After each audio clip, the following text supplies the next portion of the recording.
Sal Paolantonio, ESPN national NFL reporter here on the Sports Bash Live. Follow him on Instagram at Sal Pal ESPN.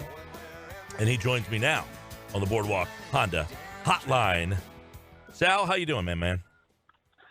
Mike, I wanted to join the Mike Gill Show, the fabulous Mike Gill Show, for a Sal Pal Friday on Memorial Day weekend to celebrate the effort of the Mike Gill Show to get the beaches in the Jersey Shore open in New Jersey in time for Memorial Day, and you did it. Congratulations. Shake of the hands. Yes, we did. We got the beaches. It looks like the beaches. The boardwalks were open all last weekend. Hopefully Monday goes very smooth, and we have a nice Memorial Day weekend here. And I sent him the tapes of us each week that you were on. Beautiful.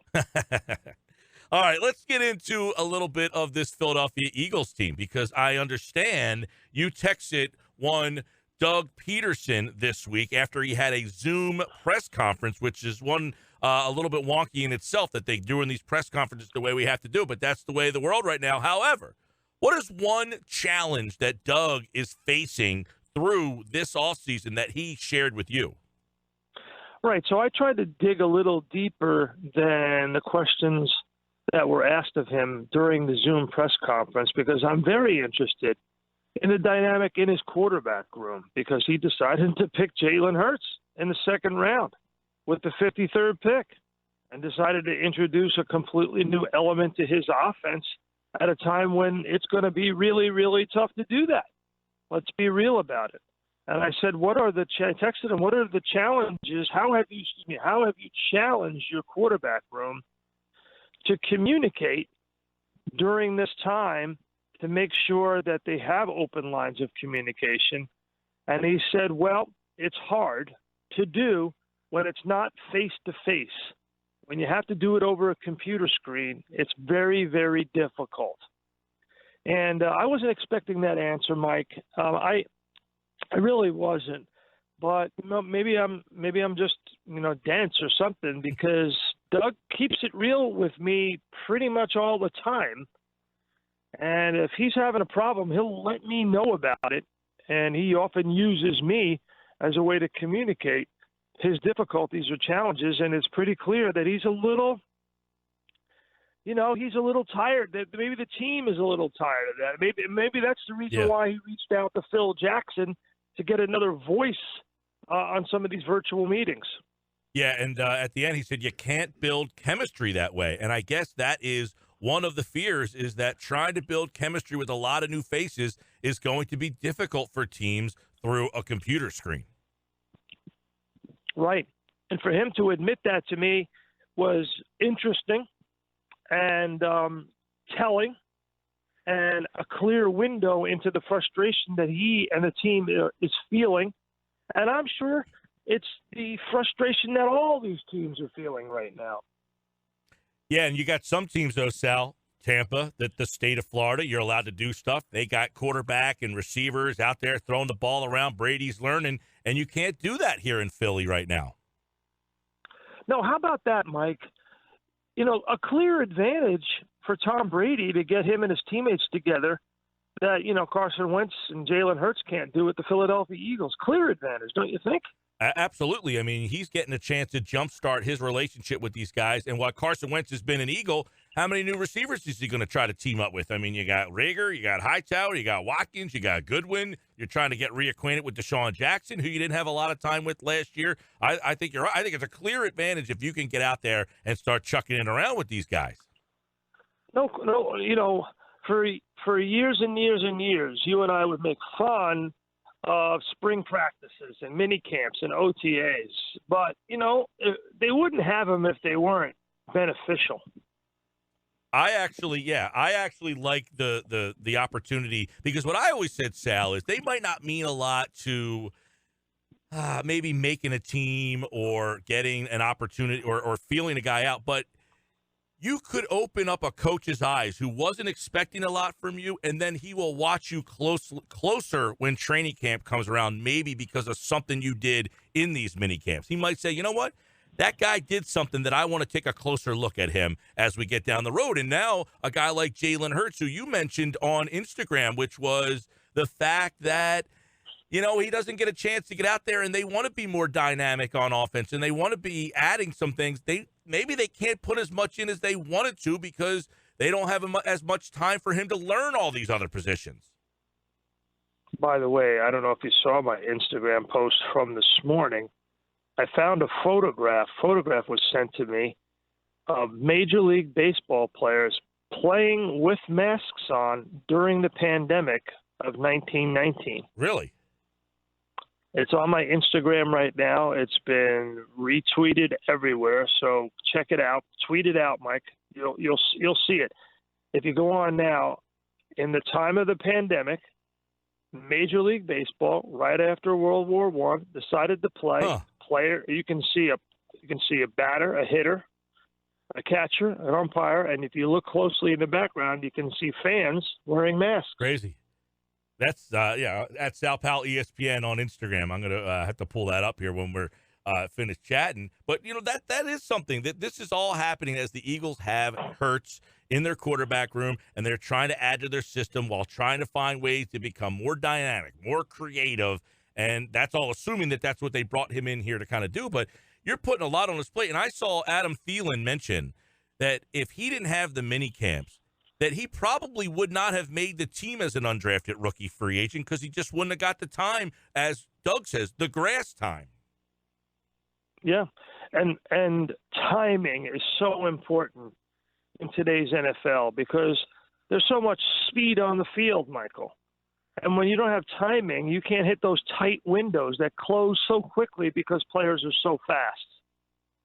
Sal, I think one thing that's interesting, too, Sal Pal Friday here on the Sports Bash at Sal Pal ESPN. Actually, I see that picture right now. The batter's a lefty. He's got the mask on. I actually saw Julio Franco. Did you see this picture? Julio Franco taking swings as a 61-year-old in the KBO against a KBO pitcher, and he had the mask on when he was up to bat the other day. It was just batting practice, but a 61-year-old Julio Franco still swinging the bat like he was in his prime. It was pretty crazy. When I saw him with the mask, I thought that was interesting. Now I'm seeing this picture on your Instagram of the batters with the mask on. But one of the things I want to ask you. When Julio Franco goes, can somebody please cryogenically freeze his entire DNA, his entire body, and just, dole it out judiciously to those people who want to play sports at a professional level, because that guy is unbelievable. I think when he does go, you'll find that he was some kind of robo guy. I mean, he's going to be like Arnold Schwarzenegger, in those movies. I mean, there's going to be body parts of his that have been put together from some other alien being. Absolutely. What a story he was playing. 51 years old. He was playing, I think, with the Atlanta Braves. So at this point, we keep hearing like Carlos Hyde, Devonta Freeman. Do you anticipate them bringing in a veteran running back at this, now? Or are they just going to kind of wait it out until they get to camp and see what happens? Right. Absolutely. I think that they're going to bring in a veteran back, and it's going to happen sooner rather than later. I'm not in favor of Shady McCoy. I'm not sure how much Shady has left, but Freeman for sure, 100%. Hyde, I don't know. I got to check it out. I got to see what he's got. I mean, Shady could not get on the field at the end for Big Red last year in Kansas City. Yeah. So I'm not sure about Shady, and I'm not sure about Hyde, but I'm definitely sure about Freeman. I think he can definitely help this football team. And Michael, not for nothing, before the draft, you and I talked about them drafting a running back in this draft. Mm-hmm. Are you sure about Miles Sanders being the guy? I mean, he's been out there actively on social media. I mean, can he be a guy who is the main back in an offense? Do we feel comfortable with that? He got hurt at the end of the year. I liked his play. I thought he could have been a rookie of the year, but, he did get hurt. He also was a guy early on the season who had some trouble kind of grasping the offense, I guess, and they couldn't use him. I mean, really, he mentioned it in an interview this week. He said when Jordan Howard got hurt, the switch just went on. He was given the opportunity, and he just attacked it, but he was not really a big part of that offense early on. So I'm not saying that there's questions whether he can be the main guy, but I certainly don't think you just hand it to him and not have any plan B in the event that, as you just mentioned, he gets hurt or maybe he isn't the guy that you thought he was. We've got very limited snaps with him. Yeah, you can always, count on so much from Boston Scott. Although, Boston Scott played a great role in the offense down the stretch last year. So, he definitely did. He definitely did. I know they're talking about Rieger being able to play some of the Darren Sproles role, but he's more of a wide receiver. He's not built like Sproles. He's not built like Scott. That's for sure. The thing is, you're right. Especially now that you're going to go to a longer schedule, you're going to have a longer season. You just don't. Honestly, let's call it for what it is, Michael. In a time of a pandemic, if you lose a key player, you're losing them for 14 weeks minimum. 14 days minimum, right? Well, this whole thing, and Doug did say, and I know most of the NFL is operating, that they're planning on training camp going as is. So I guess that's their thought process. But as you mentioned, and we just talked about, some states are open, some aren't. Some players are already out there. The Eagles are not one of them. And it would be nice to be able to see Jalen Hurts out there, Jalen Rieger out there, because those two guys could be huge additions to this offense. Yep, absolutely. As the NFL said a week ago, he said, we anticipate there are going to be cases of COVID-19 during the season, and we will have to obviously test, and we will determine, and we will isolate and treat, but we don't anticipate shutting down a team and/or the season if there are a few cases of COVID-19, not by a long shot. So they're anticipating that they are going to have cases. And so when you have that, you have to have backup plans and contingency plans, especially for key components of your football team. Football has always been a game of attrition, and now you have this added element of the coronavirus. He's Sal Paolantonio at Sal Pal ESPN on Instagram. Check out his IG and follow him there for the latest on the Eagles and the offseason and the NFL and everything that's happening. That picture we got, we'll tweet that out as well at 973 ESPN on Twitter. It's a Memorial Day weekend, and thank you for your service, Sal. Your favorite veteran is on the phone with you, so thank you. That is right. I didn't serve in any war. I was lucky. I never had a shot fired at me in anger. But, Memorial Day is very, very important to all veterans and to all Americans. And just remember it, say a prayer, participate as much as you can in the events this weekend in a safe and healthy manner.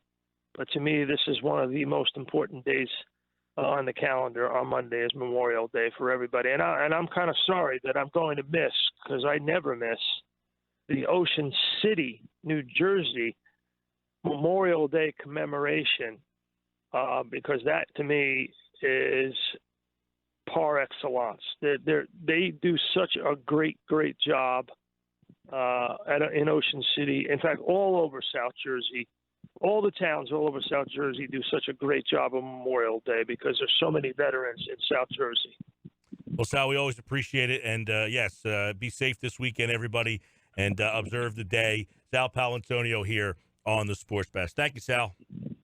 Michael, you're the best. Thank you for having me on your show, and we'll talk soon. Let's stay in touch. Even though the facility's closed, you can count on me because I'm getting those texts from Doug for a little behind-the-scenes look into what's going on with your football team. I'll keep my emails open, pal. You got it, brother. All right, Sal Paolantonio here on a Sal Pal Friday. 97.3 ESPN, the free mobile app powered by First Bank of Seattle.